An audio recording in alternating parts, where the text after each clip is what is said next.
국가의 3요소는 우리가 이제 학교를 열심히 다닌 사람들은 다 기억해서, 국가의 3요소는 우리 중학생 뭘까요? 네, 20살만 넘어가면 다 기억에서 사라지죠. 네, 국민, 주권, 영토, 네, 세 가지가 국가의 3요소라고 이렇게 배워왔습니다. 자, 그럼 지금 현재 출애굽 당시에 이스라엘 민족들에게 있어서는 국가라고 할 수 있을까 했었을 때 할 수가 없습니다. 특히 하나가 부족하죠. 어떤 것이 부족합니까? 네, 그렇습니다. 영토. 3요소 중에 한 가지인 영토가 없기 때문에 아직 국가라고 할 수가 없다. 국가라고 할 수 없는 상태예요. 근데 한편으로는 주권도 마찬가지입니다. 우리나라 대한민국 헌법에 따르면 모든 주권은 국민에게 있다 라고 하는데, 과연 맞을까요? 헌법이 틀린다는 얘기가 아니라요, 이게 이제 하나님 나라 개념으로서 놓고 봤었을 때 그것은 맞지 않다는 얘기죠. 하나님 나라에서는 모든 주권은 누구에게 있다고요? 국민에게, 백성에게 있는 것이 아니라, 성도에게 있는 것이 아니라 하나님에게 있을 뿐이다. 모든 주권. 그래서 우리가 왕 대신 하나님, 그냥 왕권, 어떻게 왕제도라고 볼 수 있는 것이에요. 일방적인 것이죠. 하나님이 독재, 부정적으로 보면 독재라고 한다고 하죠. 독재. 근데 우리가 전지전능하신 분이 독재했을 때가 그 나라가 제일 강성합니다. 옛날 유명한 철학자도 했거든요. 그 철학자 이름 제가 좀 까먹었는데, 그 사람이 어떤 국가의 제도를 놓고 봤었을 때 모든 백성들을 정말 긍휼히 여기고 모든 사람들 다 살기를 바라는 그런 간절함을 가진 상태의 그런 마음에 엄청 똑똑한 사람이에요. 엄청 지혜로운 사람이에요. 이 사람이 독재하는 게 그 나라를 위해서 유익하다는 얘기예요. 그때 그럴 경우에는 그 사람이 독재하는 게 맞다라는 거예요. 근데 여러 사람들이 같이 막 더불어서 나라를 다스려야 된다, 그 얘기는요, 그만큼 똑똑한 사람이 없으니까 그래도 좀 많은 사람들이 지혜를 모으자, 그래서 여러 사람들이 우두머리들이 모여가지고 같이 집권을 하는 거예요. 그것이거든요. 그래서 원래가 제일 유능한 분이, 제일 전지전능에 가까운 사람일수록 그런 사람 없겠지만 그런 사람이 독재하는 게 낫는데, 근데 하나님은 전지전능하시다. 완벽하신 분이에요. 하나님을 독재하는데 반대할 분이 있으십니까? 그게 싫으신 분은 교회를 안 다닐 거예요. 하나님 안 믿을 거예요. 하나님은 옛날부터 지금까지 진짜 몇천 년 동안 독재하셨네? 이렇게 하기 때문에. 근데 하나님이 독재해서 우리에게 나쁠 게 전혀 없기 때문에 우리의 모든 주권은 하나님께 있습니다. 우리가 날마다 고백하는 거예요. 주님께 영광 돌립니다. 이게 또 다 이와 같은 고백의 일환이라고 할 수 있는 것입니다. 모든 주권은 하나님께 있다. 이 이야기의 주권이 하나님께 있다는 얘기, 다른 얘기를 한다면 하나님이 우리를 통치하십니다. 우리는 하나님의 통치를 받는 백성입니다. 이와 같은 것에 대한 이야기라고 할 수 있는 것입니다. 그래서 여러분이 하나님의 통치를 받는 것에 대해서 불편해할 필요가 없어요. 감사할 일입니다. 오히려 하나님이 나를 통치하신데 그게 얼마나 감사한 일이겠습니까?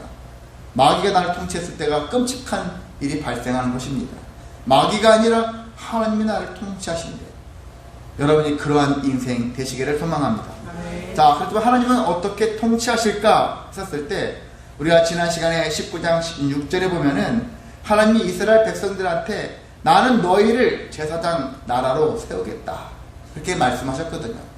이 내가 세울 나라는 제사장 나라야. 너희의 나라를 내가 제사장 나라로 세울 거야. 이런 약속을 하셨거든요. 그 약속을 하나님이 지키셔야 되는데 그 약속을 어떻게 지킬까 했었을 때, 그 약속을 십계명을 내리심으로 인해서, 법을 내리심으로 인해서 지키신다는 것입니다. 자, 내가 약속을 지킬 것인데 내가 너희에게 법령을 줄게, 계명을 줄게. 이것을 너희에게 지키는 것을 전제로 해서 내가 제사장 나라로 삼을게 하는 것이 하나님의 계획이라는 것입니다. 그래서 하나님은 제사장 나라의 통치 이념, 제사장 나라의 통치 이념은 바로 이제 십계명, 계명이 있다. 꼭 10가지 계명뿐만이 아니에요. 사실 하나님이 부여주신 수많은 말씀 다 포함하겠지만은 오늘 십계명에 대한 얘기를 하고 있으니까 십계명으로 하나의 이제 우리가 대표로 얘기를 하고 있는 것입니다. 자, 십계명에 담아서 하나님이 나는 너희를 이렇게 통치하겠다.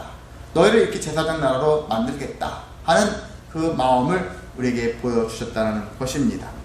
자, 십계명을 우리가 10가지 계명 다 지금 외울 수 없죠. 못 외우시죠?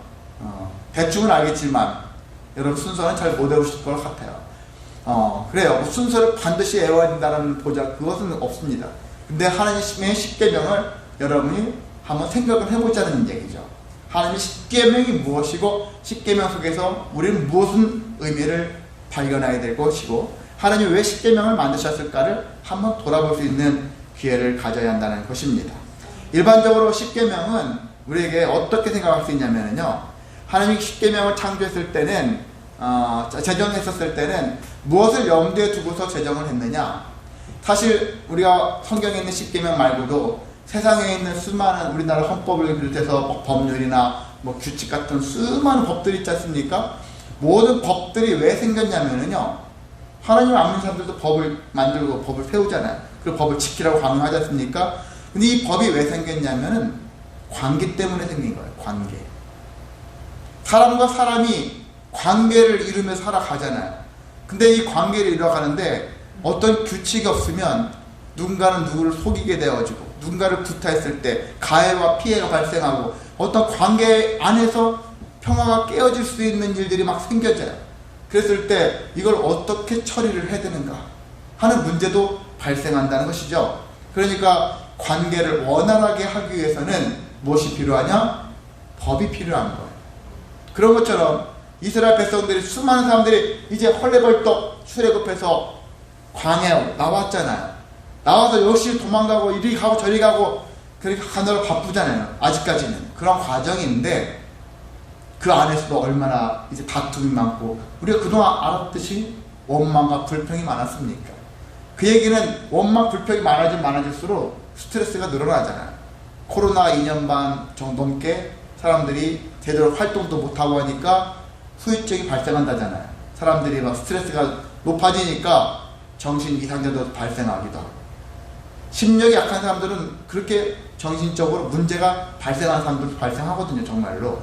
그러니까요, 이러한 원망 불평 부정적인 일들이 계속 쌓이면 문제가 터질 수밖에 없어요. 관계가 깨어질 수밖에 없는 일이 발생합니다.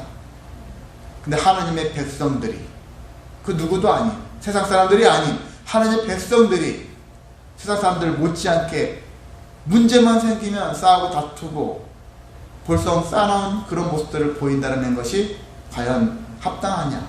그렇지 않다는 얘기죠. 우리는 아까 신실하신 하나님에 대한 찬양했잖아요. 신실하다. 저는 신실하신 하나님 하면은 제일 먼저 떠오르는 것은 약속을 잘 지키시는 하나님. 저는 그렇게 번역을 해서 들어요. 신실하신 하나님 곧 약속을 잘 지키시는 하나님. 그런 하나님처럼 우리도 마찬가지입니다. 하나님께서 우리가 관계를 잘 지켜야 된다.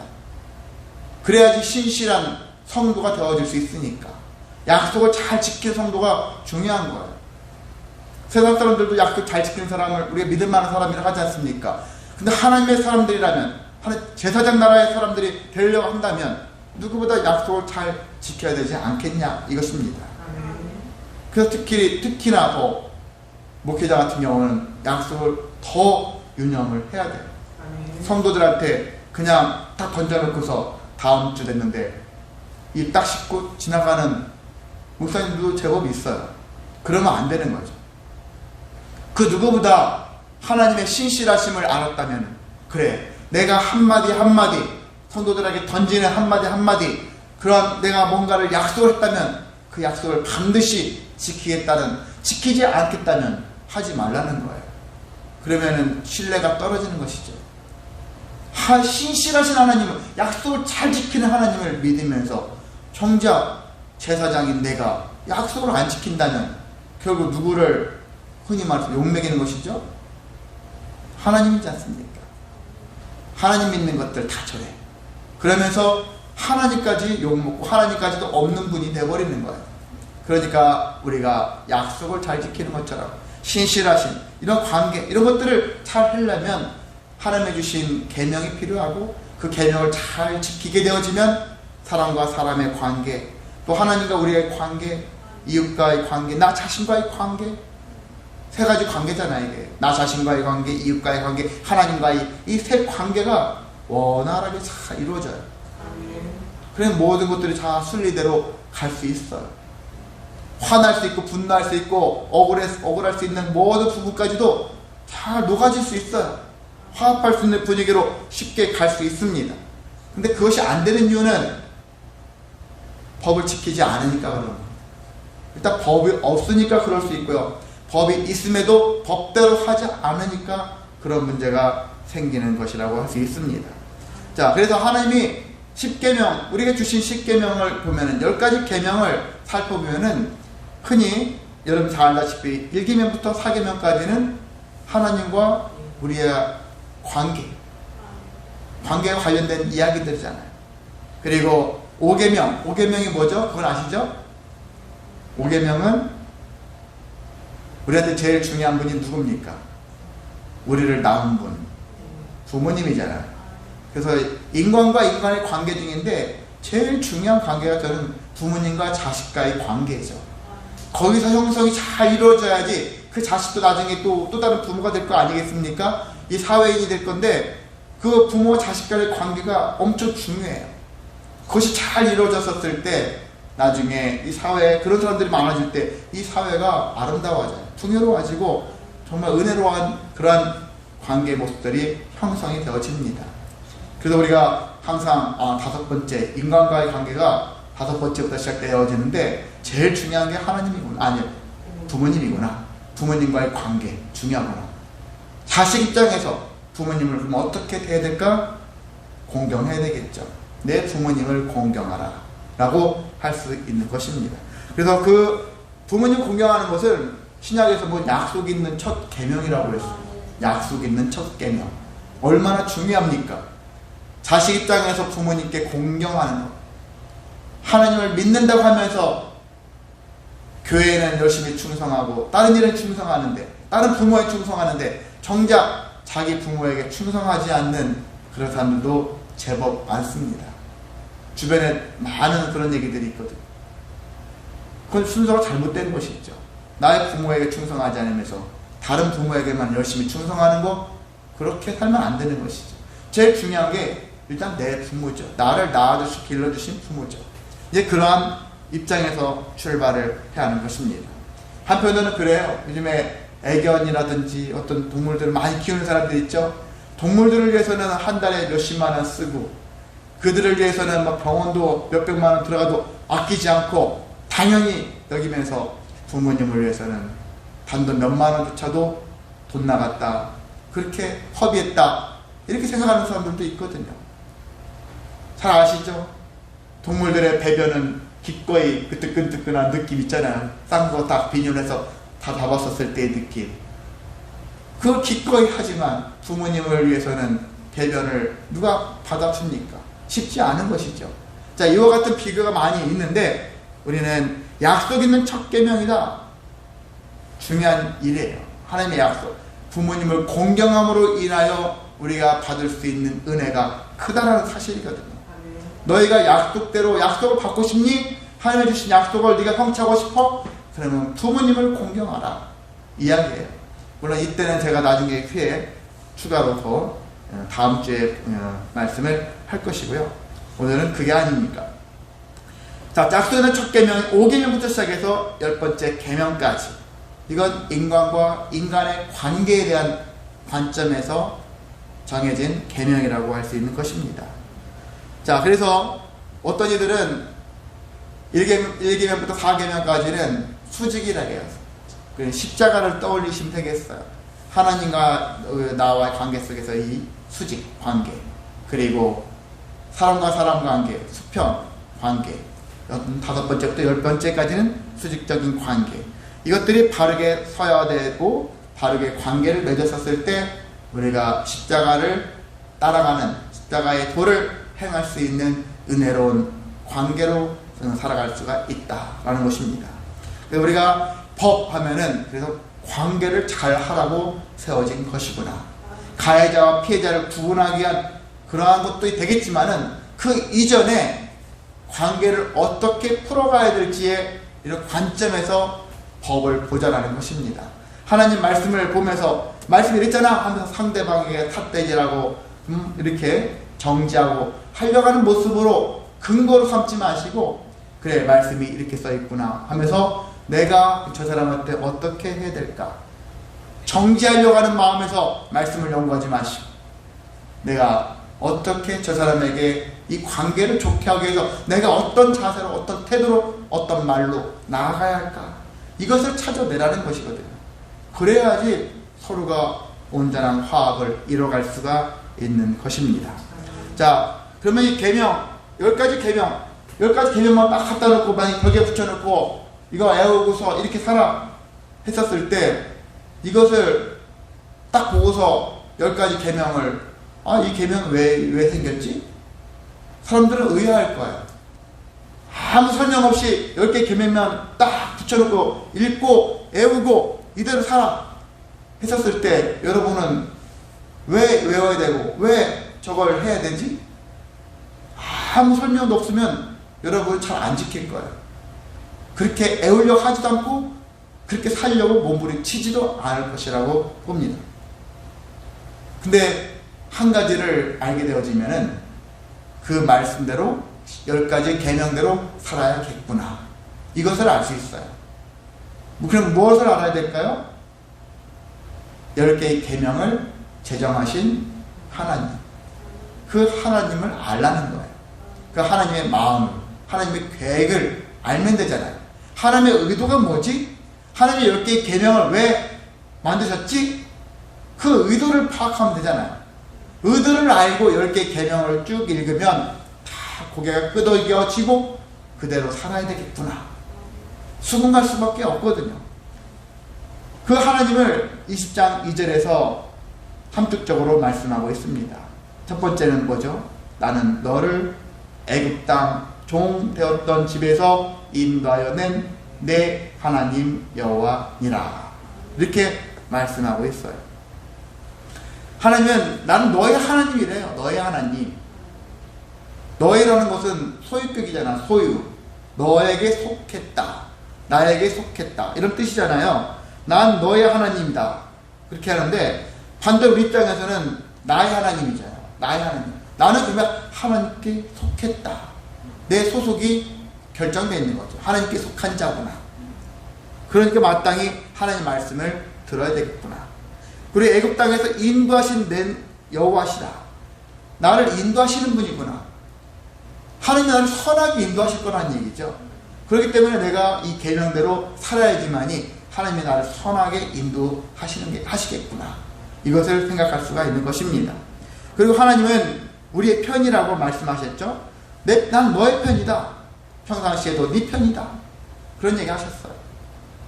내 편이 되시는데 근데 내가 하나님이 원하시는 방향의 길로 가지 않고 내 마음대로 해봐요. 그게 아니에요. 여러분이 부모 입장에서 자식이, 나는 자식 편이죠. 내가 낳은 자식 편이겠죠. 근데 이 자식이 자꾸 법을 어기고 딴 길로 가봐요. 그럼 내가 이 자식의 편이 될 수 있겠습니까? 못 되는 것이죠. 이와 같은 거예요. 내 편이 되기 위해서는 말씀을 순종해야 되겠구나. 하나님이 그리고 우리와 함께 하신대요. 함께 하신다 했을 때 함께 하시려면 하나님의 의도 뜻을 알고 하나님이 원하시는 것을 알고 그대로 순종해야 되잖아요. 우리 집에서도 부모가 가끔 내가 가끔 힘들거나 뭐 할 수 없었을 때 주아야 좀 오늘 청소 좀 부탁해 했었을 때 주아가 청소해주면 좋잖아요.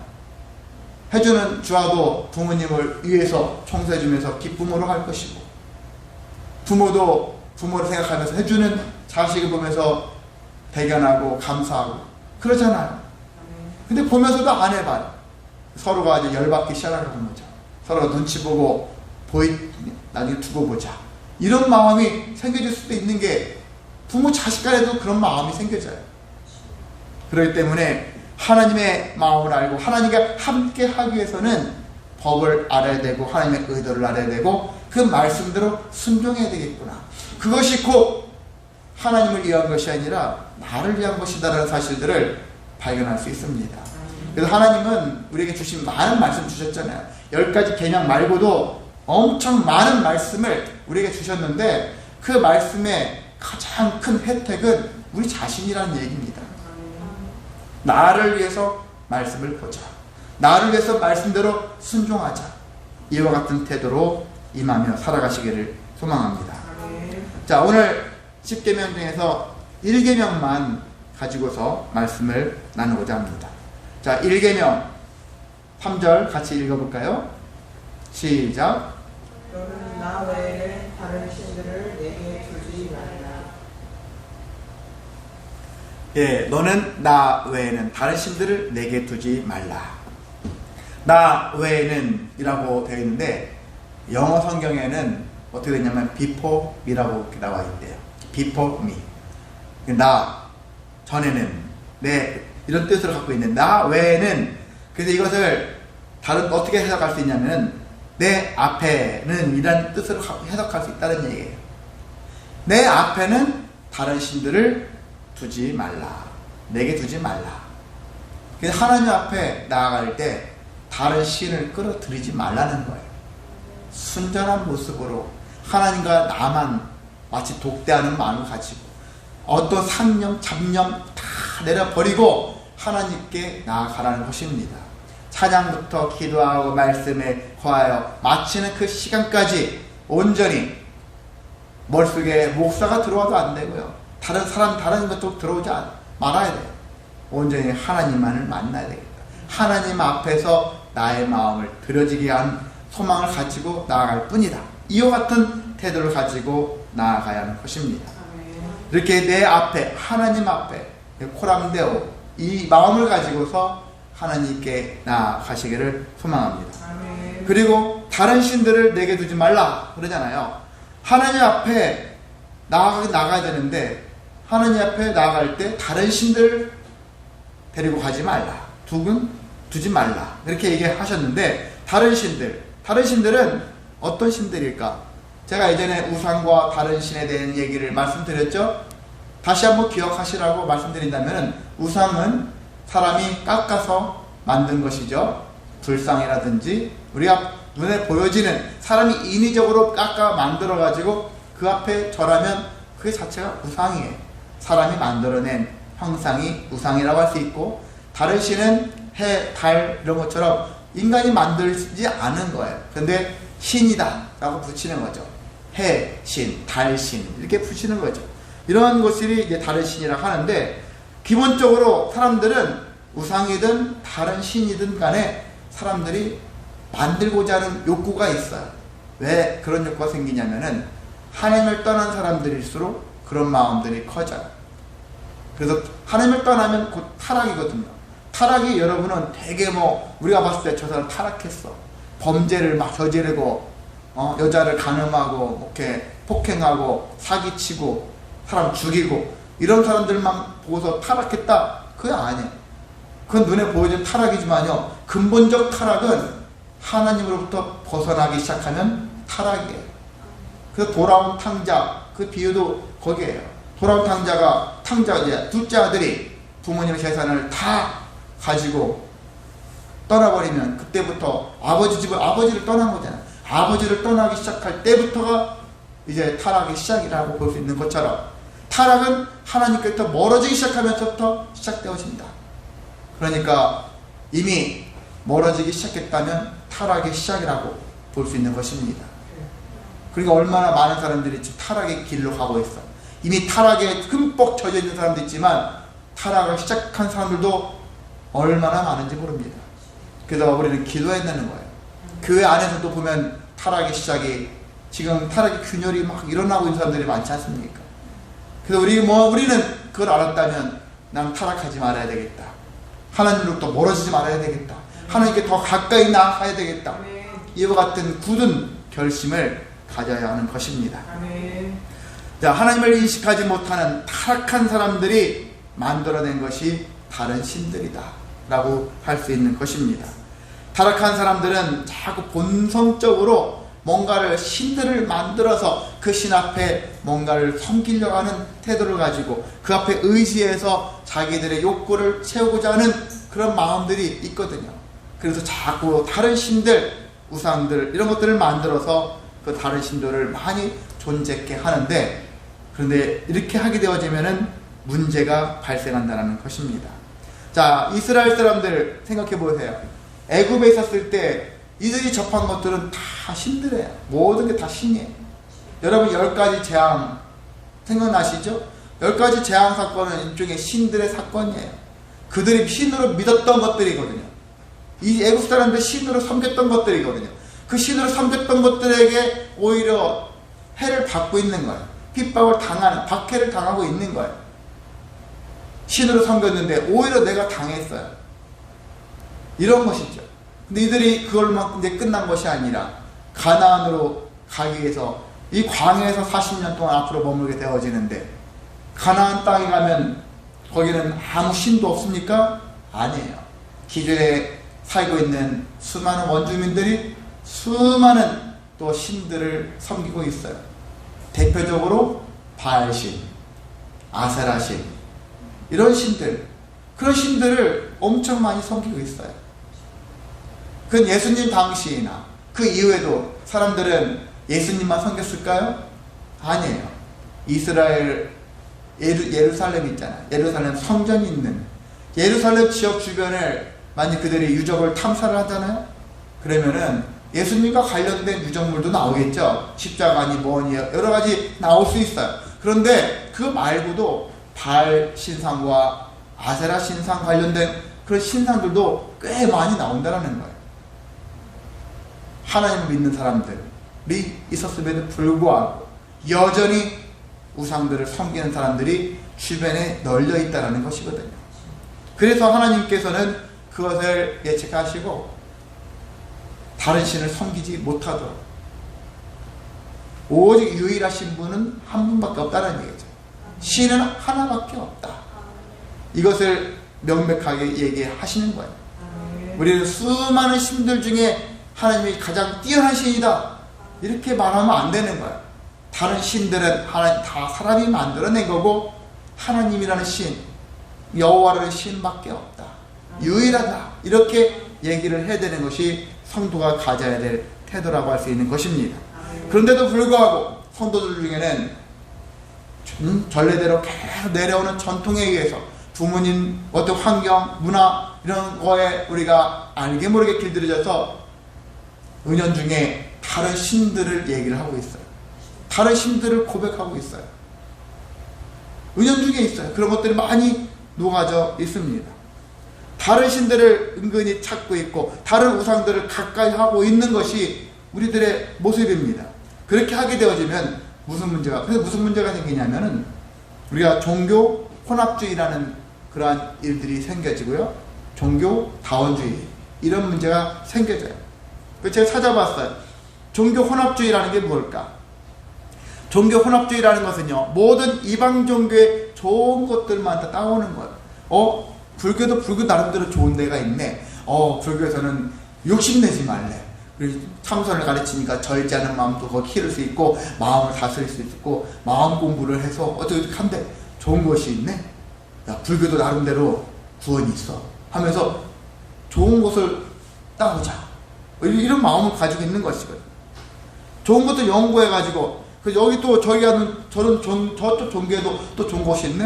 다 해서 종합해가지고 다른 새로운 일종의 종교들을 또 만들어내는 그런 형태를 취하고 있다는 것입니다. 실제로요, 이단들 중에는 그런 게 있어요. 여러 종교의 좋은 점들만을 다 취하해가지고 하나의 새로운 종교를 만들어내는 무리들도 있습니다. 자, 그 사람들은 상대적이고 포용적이고 실용적인 측면에서 그냥 따지지 말고 다 좋은 게 좋은 거니까 다 모아가지고 우리가 이걸 잘 활용하자. 이렇게 하는 사람들, 이게 종교 혼합주의의 사상을 가진 사람들의 태도입니다.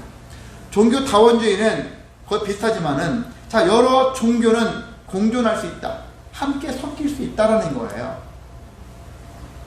그리고 공존해야 된다. 이런 생각을 판단을 하고 있습니다. 각 종교들만은 여러 가지 다른 체계들이 있잖아요. 다른 체계가 분명히 있음에도 불구하고 그 다 있다는 것을 인정하기 때문에 절대 종교는 없다는 거예요. 근데 우리는 절대, 하나님을 뭐라고 해요? 절대자라고 해서 절대 하나님을 믿는 거예요. 절대 신앙을 가져야 되는 거예요. 절대 종교. 기독교는 절대 종교의 태도를 가지고 있어야 하는 것인데 절대 종교는 없다는 거예요. 다 상대성이라 상대적인 종교 형태를 취하고 있다라고 얘기를 하면서 그들이 가장 강조하고 있는 사상이 뭐냐면 기독교 외에 다른 종교에도 구원은 있다 얘기하는 거예요. 불교에 가도 있고요, 가톨릭에도 가도 있고요, 이슬람교에 가도 있고요, 힌두교에 가도 있고요, 우리가 뭐 마을마다 드리는 샤머니즘 수많은 있잖아요. 그런 것들 많은 종교들이 있는데 때로는 이단 종파들의 성경에 있는 모든 것도 다 포함해서 어디든지 구원은 있을 것이다 라는 생각을 가지고 접한다는 거예요. 그래서 그들이 봤었을 때는 왜 기독교만 혼자 독특하게 그렇게 잘난 척 하느냐, 왜 절대시하느냐, 불만이에요. 그래서 그런 사람들이 모여가지고 어떤 협회를 만들어요. 어떤 협회라는 말을 제가 말씀드리고 싶지는 않고 여기서 그래서 수많은 사람들이 그런 것들을 만들어요. 근데 그 중에는 목회자나 교회 다니는 사람들조차도 거기에 가입해서 그 일을 도모하는 사람들도 있다라는 거예요. 다른 사람들이라면 이해가요. 근데 하나님을 믿고 있는 사람들이 그게 더 우선이다 해가지고 그렇게 가는 거예요. 그럴 때마다 우리 생각해 봅니다. 그 사람은 과연 하나님을 연구했을까? 하나님의 마음을 알기 위해서 몸부림쳤을까? 하나님을 알면 알수록 그렇게 하지 말라고 한마디로 계시를 받을 것 같은데 하나님이 없는 거예요. 하나님을 품지 않는 거예요. 그러니까 자꾸 세상 사람들끼리 자기들끼리 모여가지고 평화를 논하고 말로는 평화래요. 근데 평화롭지 않아요. 평화롭지 않은 하나님을 빠진 하나님의 이름을 들먹여요. 근데 하나님이 계시지 않는 그런 모임을 만들고 자기들만의 잔치를 이뤄가는 그런 무리들이 존재한다는 사실입니다. 사도행전 4장 12절에 뭐라고 말씀하고 있습니까? 다른 이로서는 구원을 받을 수 없나니 천하 사람 중에 구원을 받을 만한 다른 이름을 우리에게 주신 일이 없다 라고 하고 있습니다. 오직 예수님만이 우리에게 구원을 주실 수 있다. 오직이에요. 절대예요. 오직 주님만이 구원이다. 그래서 세상에서도 구원을 줄 수 있어요. 근데 여기서 말한 것은 삶의 구원이에요. 인생을 통해서 그냥 돈이 없는데 그래서 어떤 사람이 돈을 이렇게 줘서 해결받을 수 있어요. 건강이 약해졌는데 건강이 회복되어질 수 있는 구원이 있잖아요. 인간관계가 엄청 힘들어졌는데 인간관계가 풀어져서 내가 좀 더 자유할 수 있는 그런 것도 구원이 하나의 방편이라고 할 수 있으니까. 근데 이건 삶 속에서 생겨지는 구원의 모습이고 진정한 영혼, 죄가 해결되어져서 영혼이 죄인이 아닌 의인이 되어져서 구원받아서 하나님 나라에 거할 그 구원을 얘기하는 것이죠. 그 구원은 예수님 외에는 없다라는 거거든요. 아멘. 이것은 인정하고 싶지 않아도 저도 그것이 아니라면 성경에 안 써있으면 종교 혼합주의나 다원주의 생각을 가질 수도 있었어요. 사실 예전에 그렇게 생각해 봤었어요. 왜? 수많은 무술들이 있는데 무술들의 끝은 거의 같은 것 같아요.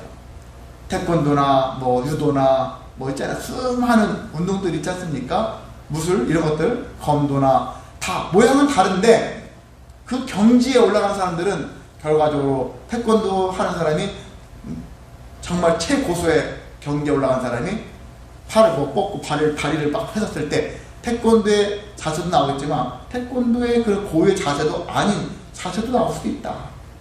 일종 예를 들어서 하는 얘기예요. 검도하는 사람 마찬가지고 유도하는 사람 유도는 무작정 붙잡고 쓰러지고 넘어지고 이렇게 너무 업어치고 맺히고 이것만이 아니라 유도하는 사람에게도 다른 형태가 나타날 수도 있다.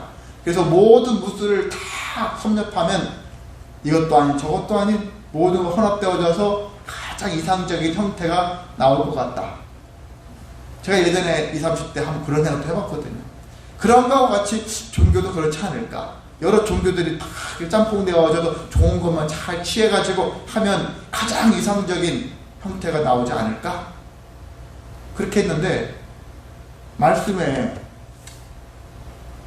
예수님밖에 주시지 않았다는 거예요. 구원을 위해서. 그런 말씀을 우리가 인정해야 되잖아요. 하나님 말씀을 인정해야 되지 않겠습니까?